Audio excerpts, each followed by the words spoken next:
Olá, mundo! Sejam muito bem-vindos ao Beer for Devs, o nosso bate-papo em clima de happy hour que está de volta com essa plateia maravilhosa. Pois já estamos novamente juntos para discutir, aprender e se divertir nesse bate-papo de dev para dev. Então, se você estava com saudade, assim como eu, e não é inscrito no canal, já se inscreve lá, deixa o seu like e clica no sininho para receber todas as notificações. A gente volta já já, então solta a vinheta, Lobinho! E para começar nesse vídeo, vamos falar de microserviços. O que é, para que serve, o que resolve, o que não resolve, o contexto histórico, desafios e muito mais. Para tanto, nossos convidados de hoje são Jung Park, diretor de inovação e Nova Mind.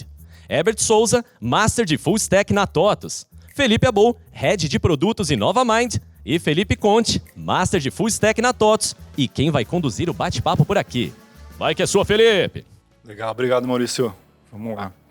Bom, então, vamos começar perguntando aqui, né, o que é, o que resolve, o que não resolve, ou não resolve tão bem assim, né? Então, para responder isso, eu vou puxar aqui o Eberton. Vamos lá, Eberton. Legal. Microserviços, na verdade, é um estilo arquitetural, né, onde a gente quebra uma aplicação em aplicações menores e distribui essas aplicações em rede, fazendo elas se comunicarem em rede entre si, né? Basicamente, assim, é possível falar que pelo menos dois grandes problemas a gente consegue resolver com microserviços, né? Acho que o primeiro é um problema de escala de desenvolvimento, que a gente, por manter aplicações segregadas, né? Diferentemente do modelo tradicional, né? O modelo de aplicação monolítica, né? Ou autocontida, no microserviço a gente consegue que cada aplicação tenha a sua própria stack de tecnologia, a sua própria agenda. E se você tem times separados para trabalhar, né, nessas aplicações, esse é uma abordagem interessante de você quebrar a sua aplicação em microserviços, né? Em segundo lugar, problemas de escala, né? A gente sabe que no mundo cloud, né, a gente paga a computação aí por uso, né?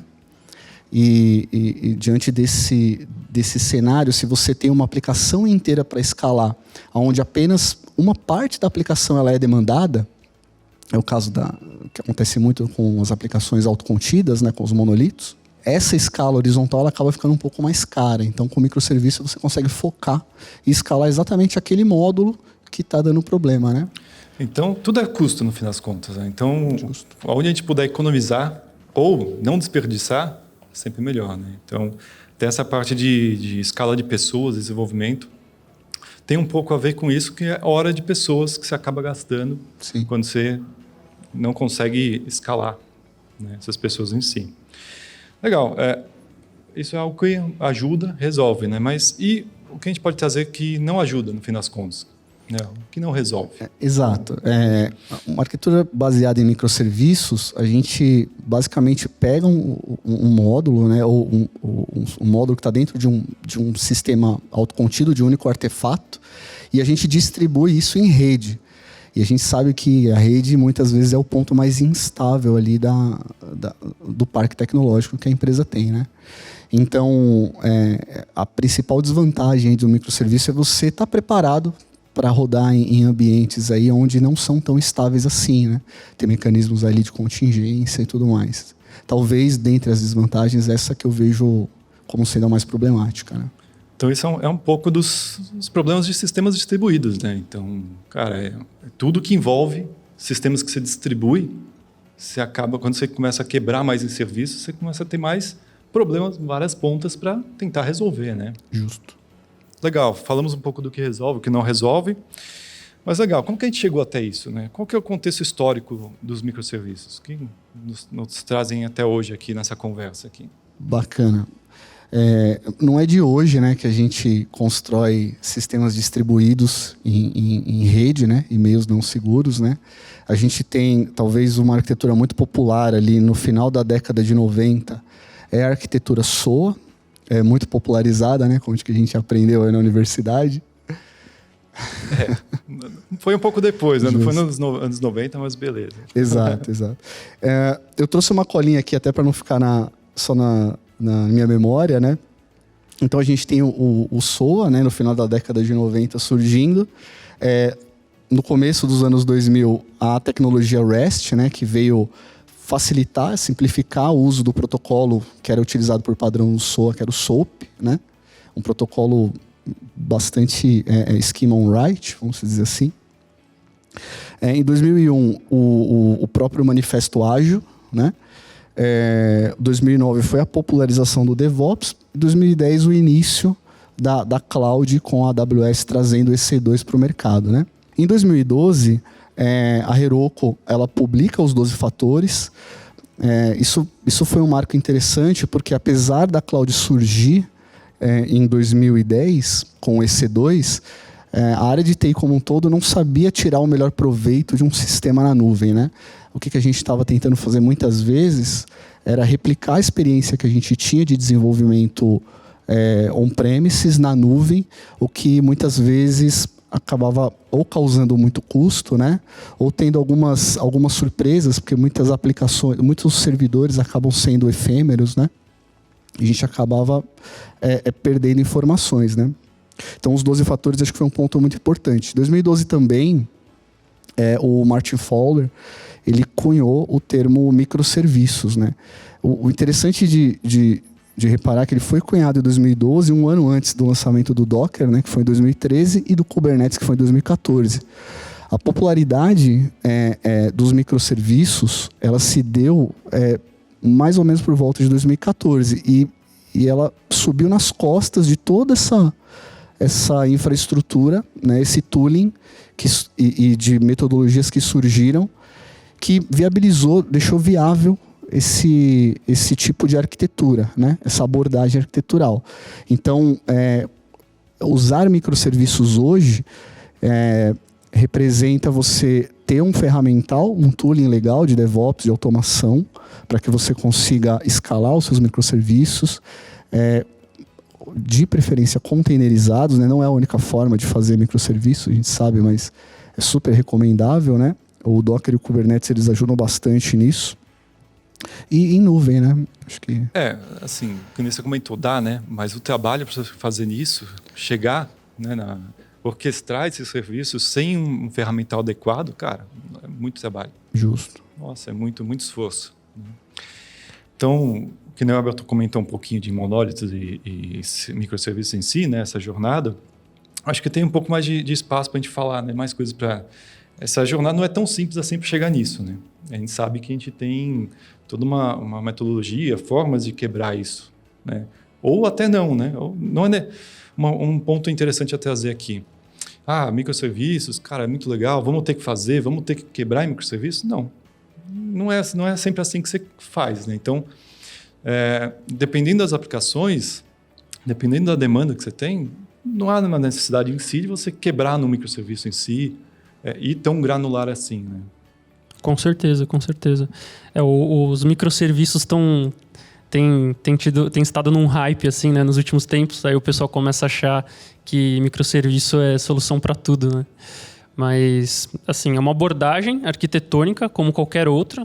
Então, ela é boa para resolver determinados problemas e não tão boa para resolver outros. Pode ser até péssima, dependendo do problema que você tente resolver, né? Então, assim, é uma ferramenta. Você tem que saber usar a ferramenta certa para o problema certo. Legal. Também, no esquema de decomposição, eu super concordo, aliás, com o que foi falado, né? O esquema de decomposição por microserviços, a gente vê, pelo menos 3 cenários, né? Eu acho que o primeiro cenário é decompor os microserviços conforme os departamentos da empresa eles são estruturados, né? A gente chama isso de business capability, né? Então, a empresa, geralmente, ela possui áreas específicas para atender cada um tipo de problema. Então, tem problemas como, por exemplo, relacionados ao RH. Você tem ali a área de RH, você tem a área do marketing. E cada sistema, ele nasce, ou cada microserviço, o serviço, ele nasce para resolver os problemas de uma determinada área, né? É um pouco até do que fala a lei de Conway, né? Que os sistemas, né? A parte de tecnologia, ele reflete a estrutura organizacional da empresa, né? Uma outra forma um pouco mais complexa, talvez nem aplicável para todos os cenários, é a utilização do DDD. é onde dentro de um domínio específico de negócio, por exemplo, de novo RH, a gente divide a aplicação em contextos menores, né? E cada contexto com o seu linguajar, cada contexto, inclusive, com seus próprios serviços, né? O DDD que você diz é o Domain Driven Design. Exato. É uma forma de se quebrar ali os microserviços. E talvez uma terceira forma é quando, às vezes, a empresa ela é pequena, a área de TI ela tem apenas 2 times, né? Que ela precisa com que esses 2 ou 3 times tomem conta ali ou desenvolvam, evoluam os seus sistemas. Então, a gente acaba quebrando os sistemas pelos times, né?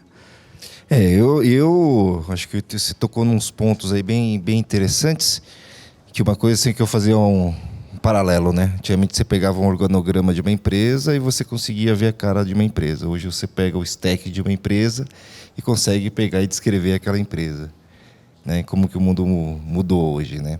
E em termos de microserviços, eu acho que é um outro ponto que você tocou também, que eu acho bem interessante, é que microserviço, no momento que você vai quebrando, né, seus serviços cada vez mais, você tem que ver a necessidade que cada microserviço ela vai atender, né? Porque quanto mais você quebra, mais você tem que cuidar também, como o Conte também acabou de falar. Trade-off, né? em si. Que você Então tem um trade-off, né, que você tem aí, mas só que a necessidade que você vai ter de utilizar microserviços ou serviços ou até aplicações, né, ela vai depender muito da demanda que você tem e do nível de granularidade da especialização das coisas que você tem. Então eu vejo também umas coisas que até provocando já para o próximo bloco aí, né, da questão dos benefícios e desafios aí, é justamente isso, né? Por exemplo, nós aqui em Nova Mind, a gente foi recém-adquirida pela Dimensa, né?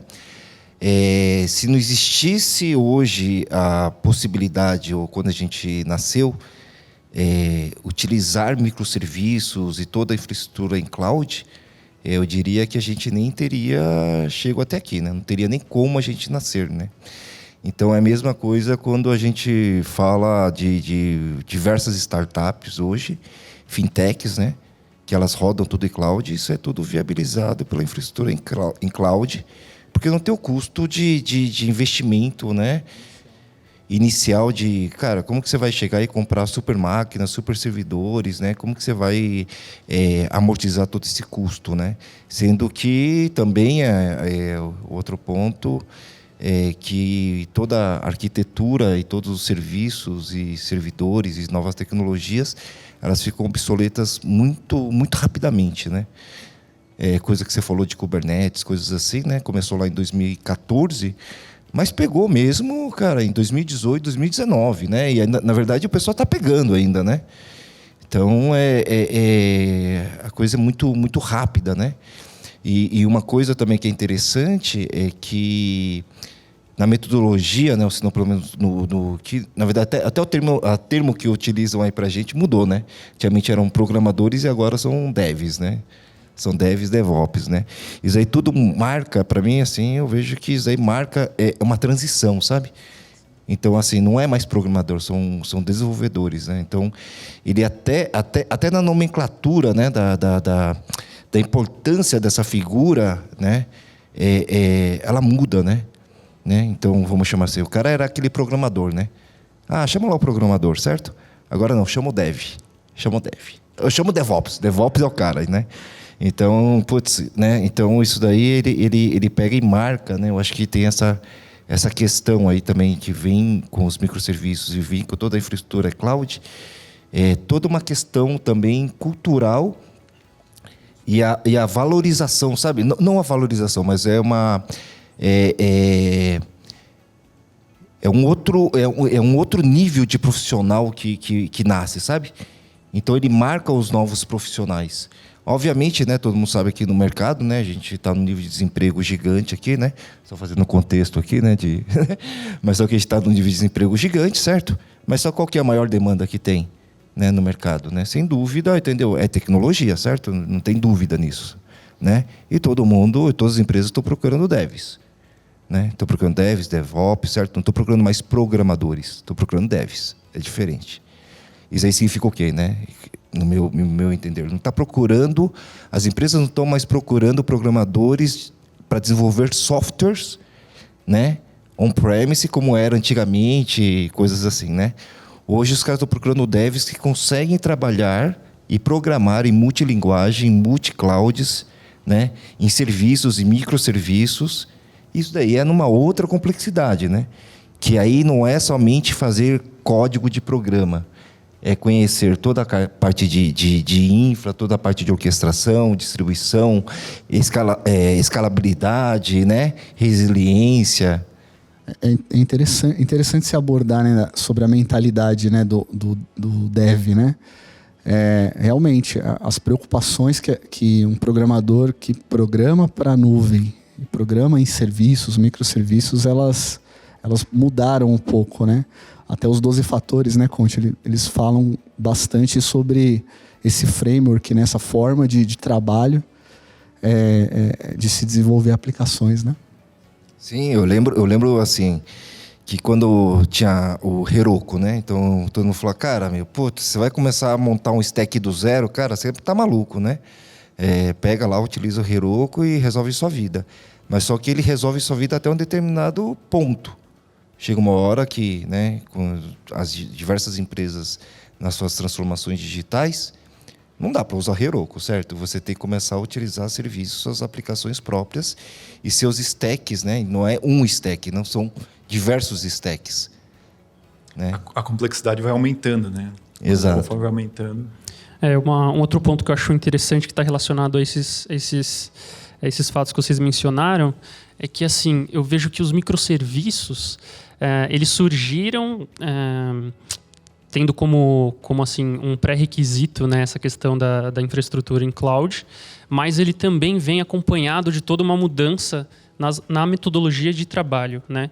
Então, a gente tem ali a implementação das metodologias ágeis e existe essa correlação porque, na medida que você começa a quebrar a sua solução em serviços menores, você começa a quebrar o seu time também em times menores. Então, você começa a formar os squads, né? Então, existe essa correlação também. Então, é um conjunto de fatores, né, que acabou, eu acho que acabou abrindo caminho, né, para os microserviços como uma solução que se adapta a diversos tipos de ambientes, né?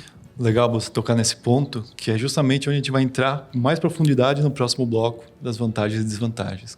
E assim nós encerramos nosso primeiro vídeo, mas fica ligado que na próxima semana a gente vai falar um pouco mais sobre as vantagens e desvantagens de microserviços. Ah, e tem um recado importante, hein? Você já garantiu o seu ingresso para o Universo TOTUS 2022? Pois é, o nosso evento está de volta, contando com os maiores especialistas, executivos e nomes do mercado, falando sobre tecnologia e negócios em 2 dias de muito bate-papo.